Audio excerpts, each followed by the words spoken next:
on, Dolphins? It is your boy Dillon, and I am back for my second video today, my back-to-back videos.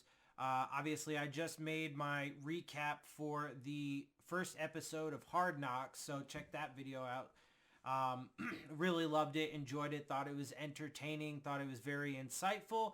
So I would recommend not only checking out my video, but also checking out Hard Knocks. I thought it was a lot of fun, so definitely check those things out. But this video is going to be my preview for the New York Jets game up in New York, up in the Meadowlands, excuse me, on Black Friday. So a couple days from now, we do not have to wait till Sunday, but it is after the Thursday games, the Thursday slate of games, and it's the first ever Black Friday game, and it will be streamed on Amazon Prime if you guys have Prime, or I guess other potential local avenues or whatever, maybe Sunday Ticket, I don't know. Or you could do like me and, use some of the more unofficial methods. But anyway, although I do have access to Prime, so I will be watching it on Prime this time around, as I usually do the Thursday games. Anyway, because those are usually also on Prime.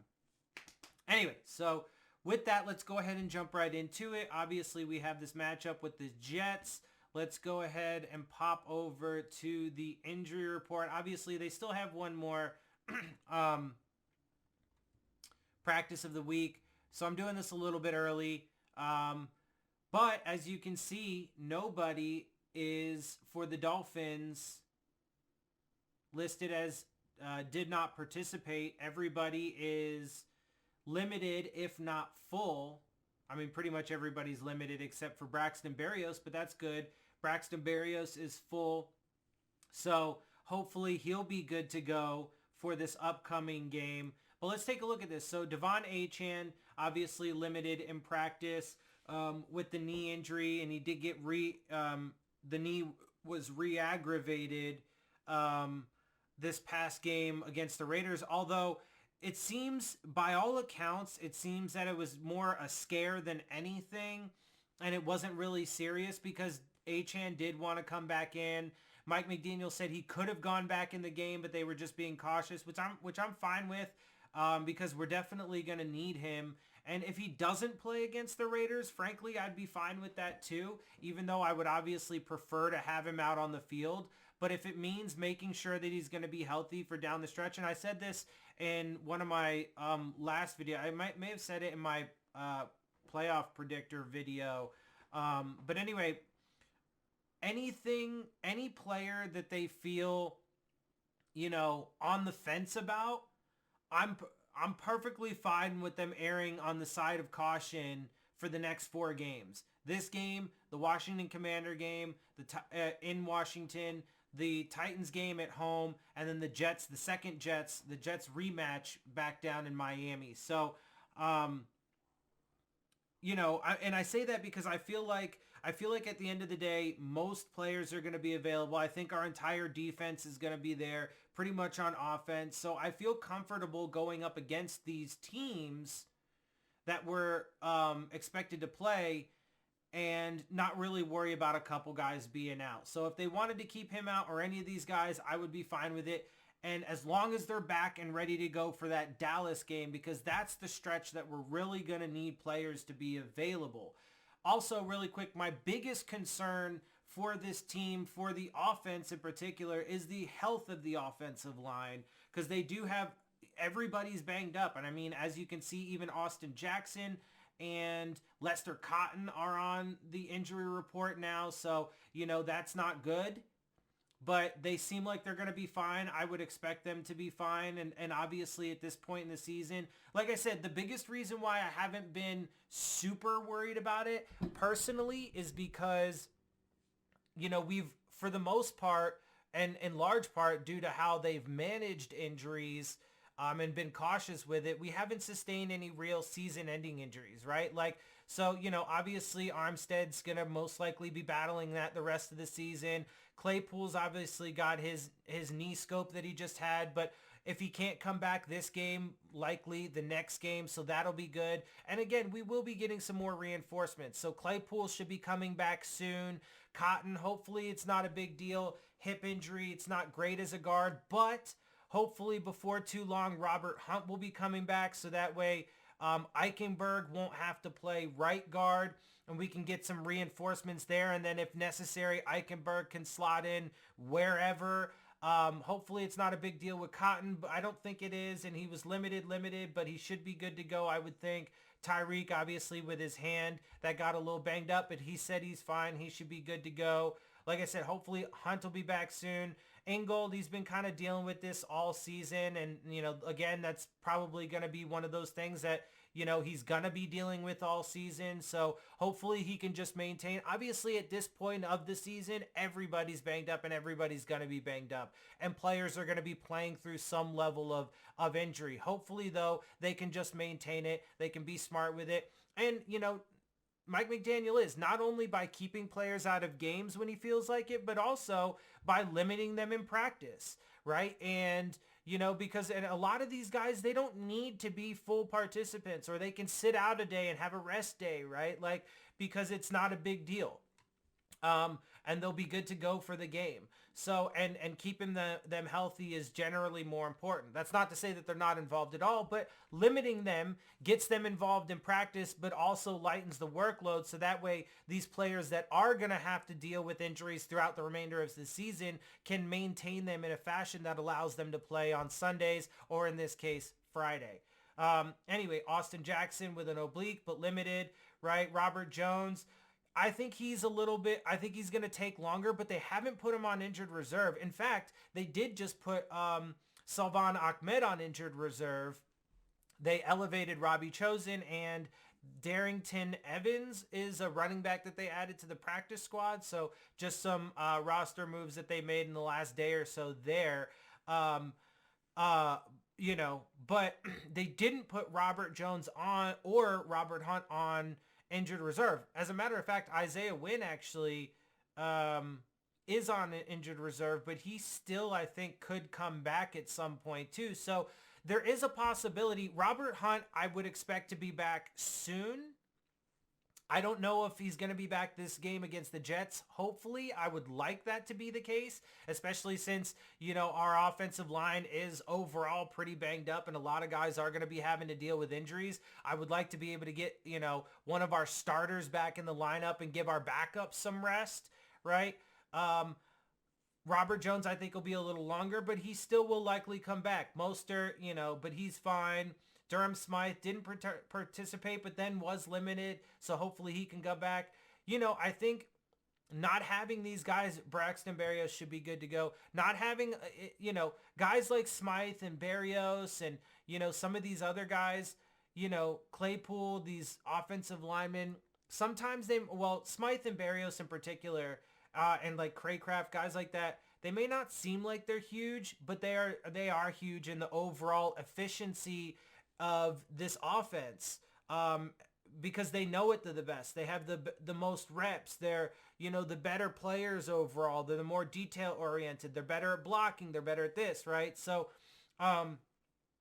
when all these guys are in the lineup, it definitely increases the probability that our offense is going to operate efficiently. Anyway, but overall, I would say that all of these guys would likely, for the most part, be available for the game, potentially available. We're relatively healthy. We just got to keep an eye on it, and hopefully it can just be maintained and it doesn't get worse. All right, let me continue on. Let me just run through the Jets real quick. Obviously, Mekhi Becton did leave this last game. I thought they cut Michael Carter. Oh, no, wait, never mind. This is cornerback Michael Carter. My bad. They cut running back Michael Carter. Okay, never mind. This is the cornerback, because they had two Michael Carters on the team. One running back, one cornerback. Anyway, Mekhi Becton obviously did. I think he came out of this last game with this injury. Didn't participate Tuesday. I hear there's potential that he will play. He was limited Wednesday. Michael Carter didn't participate either of these 2 days.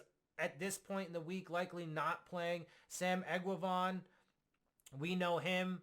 Hip didn't participate, but then was limited. Everybody else was full participants as far as the Wednesday practice goes. So Tony Adams, John Franklin Myers, Jermaine Johnson, Chaz Surratt, Billy Turner, Quincy Williams, Garrett Wilson, Dwayne Brown, Jeremy Ruckert, and Kenny Yeboah.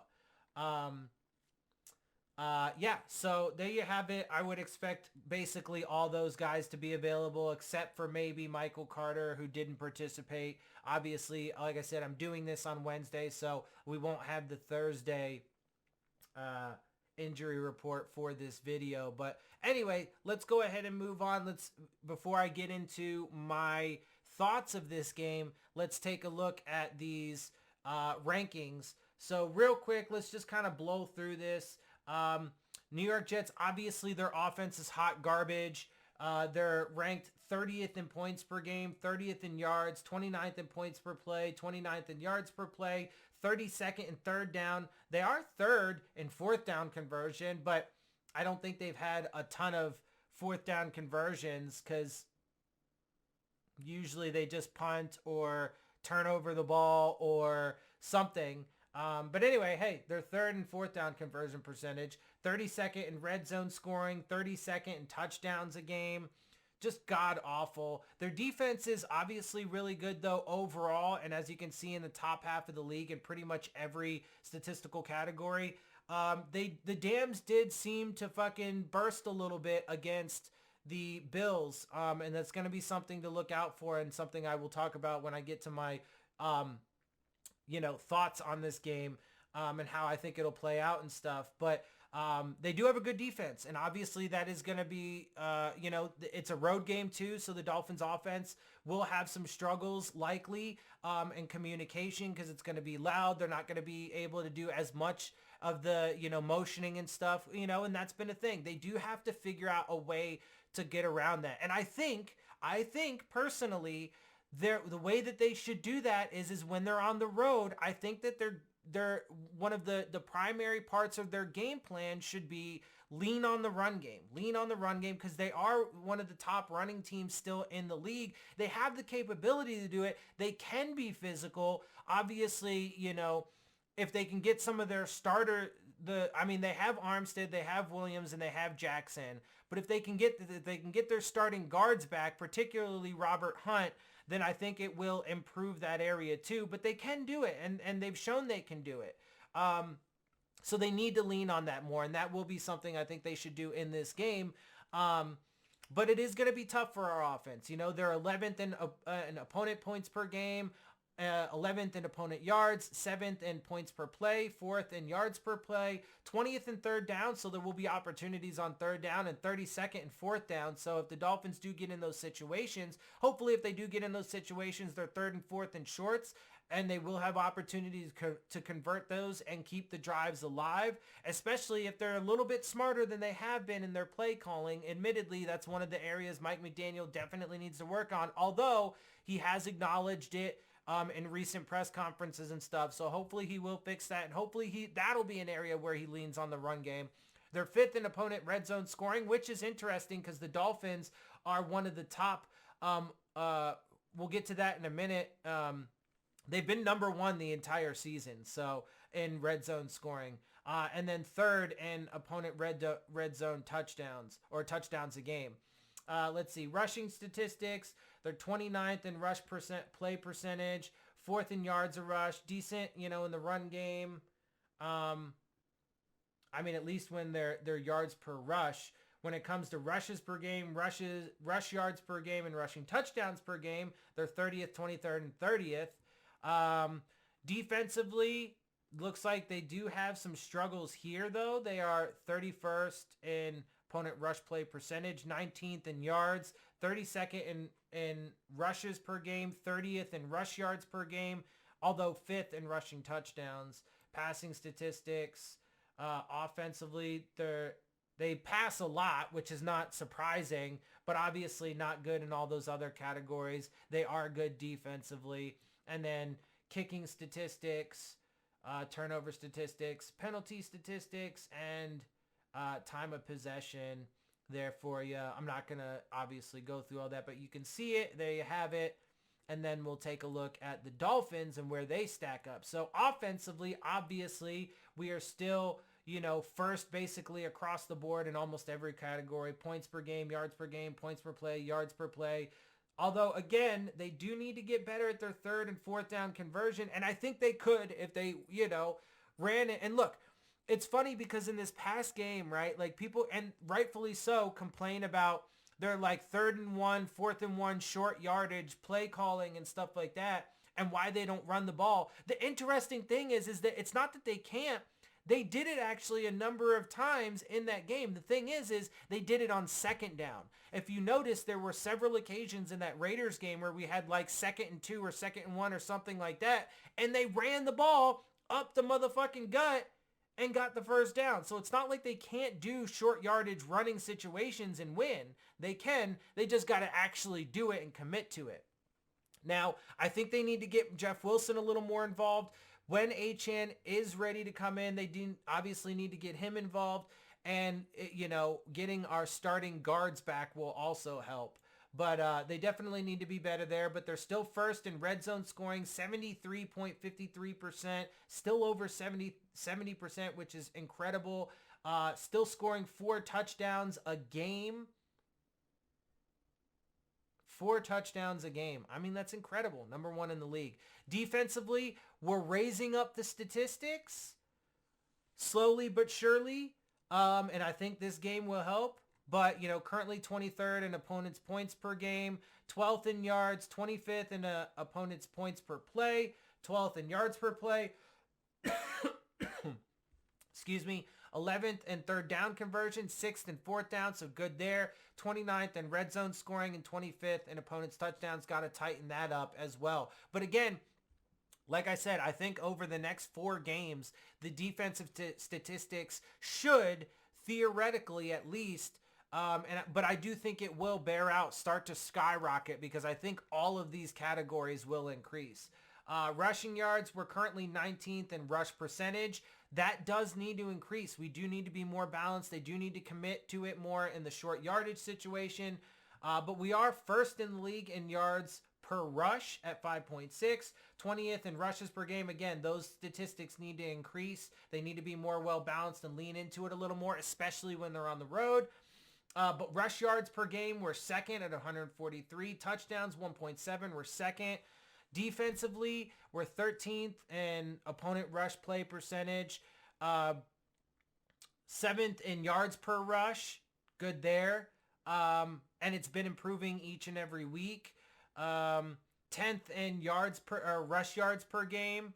That's been improving every week. And now it's under 100. Love to see it. And 18th in touchdowns. Improve there a little bit too, and you'll be good. But again, I think it will. Passing statistics, we're 14th in pass play percentage, 13th in third in completion percentage, 2nd in yards per pass, 12th in passes a game, 1st in passing yards a game, right? Obviously, I mean, there are still, definitely got to clean up the interceptions, but we're 3rd in sacks still, so that's good.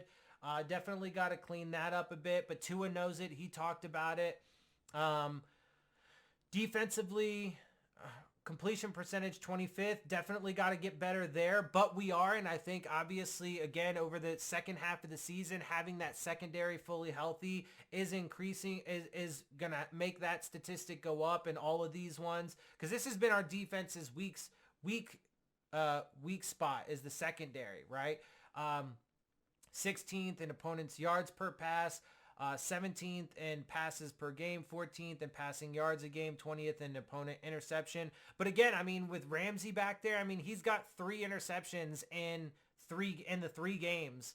I mean, it was one, then 0, then 2 this past game, right? But I think that's going to start to skyrocket. And sacks, we're 7th right now. I think that's also going to skyrocket because we're going to have better coverage. And we're going to start getting more and more sacks. And then the kicking, turnover, penalty, and time of possession statistics for the Dolphins. And there you have it. So now that we've gone through the injuries and the statistics, I'm going to give you my impression of this game. So look, I mean, at the end of the day, the Dolphins are favored by, I think, a little bit more than a touchdown at this point. I think it started off as 7-point favorites. I think it's like 8 or 9, maybe even 10 points at this point, something like that. because the money line has shifted a bit with people betting on the Dolphins. And look, they should win this game. I know it's a road game. It's certainly going to be tough for this Dolphins offense to go up against that Jets defense. But I think at some point, I think the way that this game is going to play out is in the first half, I think it'll be relatively low. I think the game overall is going to be relatively low scoring, but I think it's going to be that way so more so in the first half. And then I think you'll see a little bit more scoring in the second half, particularly from the Dolphins, because I think at some point you're going to see what ended up happening in the game against the Bills. And I think the dam is just going to continue to crack. And I think you're going to see more and more leaks in that defense because they're just getting worn out, both mentally and physically, you know, with constantly losing and all the drama that's going on there and, you know, blah, blah, blah. And you know, and then physically, you know, being on the field so much because the offense is just so fucking bad. Like, their cracks are starting to show. Look, they're still great and they're still going to give us trouble. Like, you just got to be realistic about that, right? It's not going to be an easy day for this Dolphins offense, especially because, you know, recently and over the past month, they've been, you know, shooting themselves in the foot a little bit with, you know, penalties or, you know, turnovers, and obviously injuries have played a part. So they are going to have their struggles. I think that they will at some point. I think that they will get it together, though. I think they will clean things up. They need to clean things up because certainly that would be a way to keep that team in it. I don't fear their offense at all with Tim Boyle in there, Zach Wilson in there, Trevor Siemian. I don't care what quarterback's in there. Out of those three guys, none of them scare me. Not a single one of them scare me. And against this Dolphins defense, I think that the Dolphins defense is going to absolutely clamp down on their offense. And I think at some point the Dolphins offense is going to be just too much for the Jets defense, and we're going to break through. I think we will score points. Again, I don't think it's going to be, I would love to see them be able to put up over 30 like the Bills did, but I'm not expecting that. And if it doesn't happen, I'm not going to be upset as long as they obviously get the win. But I don't see them, look, I don't see them putting up a touchdown even in this game. My score prediction is, originally I had it at like 20 or 28-12, but I actually dropped it a little bit because I think that I got to give their defense respect, and you know, they're tough, man. They're a tough team on that side of the ball. The offense has had some struggles, and they do got to get some things worked out. So I just got to be realistic about it. But so I dropped it a little bit, 24-12, because again, I do think the Dolphins defense will, and it could end up being higher because I do think the Dolphins defense will get a turnover or two at least. I think we're going to start over the next handful of games, start to turn our turnover differential from negative back to positive. I think over the next few games, we'll get it back to neutral and then into the positives. Because I think we are going to start getting more turnovers, more sacks on defense. We're going to start shutting down offenses more, et cetera, et cetera. So I feel really confident when our defense is on the field. And again, I think that our offense will play cleaner. I think that they will, you know, get rid of some of the mistakes. I think that they will eventually end up putting up points. I think they will score a touchdown or two at least in this game. And with the defense potentially getting turnovers, if we can get some short fields, then that obviously increases the probability as well that we can put up scores. And so I think it will be a relatively Dolphins in control game, although I think it will be a bit of a slugfest at least in the first half. 24-12 is what I have it. That will be my score prediction. So with that, I'm gonna get out of here. Hope you guys appreciate my perspective and enjoy my show and my videos and stuff like that. I would like to be able to grow it, so if you guys could, you know, support that and help me grow it, it would be amazing. That would be awesome. You know, obviously I you know, I'm not going to be, you know, Doug or Dougly Do Wrong or TD or Reason. You know, I'm obviously not going to get to 5,000, 10,000, 20, 30, 40,000 subscribers anytime soon, but I would like to continue to grow my channel. So if you guys do like my stuff, I would appreciate if you could spread it around and help me do that. Obviously, as I mentioned, you know, I'm still trying to figure some things out in my personal life. So I'm not even necessarily sure that I'll be able to continue doing it for a hell of a lot longer, but I'm going to certainly try. I'm trying to stay positive and push through. And, you know, it would be at least nice and encouraging if I could get some, support on my channel. It would be nice to get some support from the community too. So, because I would like to, on a personal note, find a place where I do kind of fit in and belong, because that has been something that has been difficult for me over the course of my life. So anyway, with that, I'm gonna get out of here though. Don't want to end on a downer. There's a lot of good things going on with this team, so I'm pumped and excited for it, and I'm really looking forward to this game on Friday. Looking to come away with the win, keep pace in the AFC, and give us an opportunity to potentially down the line get the #1 seed. Hopefully, maybe, possibly, we'll see, but at least put ourselves in good positioning at the end of the day, winning the AFC East and having a top seed. Hopefully the top, hopefully second, if not first. But obviously we'll be 4 at the worst, because we should at least win the division. We'll be 8-3 after this game, baby. Let's go. And, even though for me the holidays are not generally very happy, happy holidays to all of you. And I hope you guys have a good Thanksgiving and enjoy the food and the family and the festivities and the football. So, I'll be watching football for sure. I don't have any plans outside of that. And, I'll be here by myself in my apartment. So just me and my cat, but it'll be us, and we'll be watching football. I'll be watching football. So have a good holidays. Happy holidays. Merry Christmas. Happy Hanukkah. That's next month, obviously. Happy Thanksgiving today, tomorrow, Thursday. Tomorrow is Thanksgiving. So, and then Black Friday, baby. Looking forward to that. All right, get out of here. Fins up, and I will see y'all soon.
Miami wins it.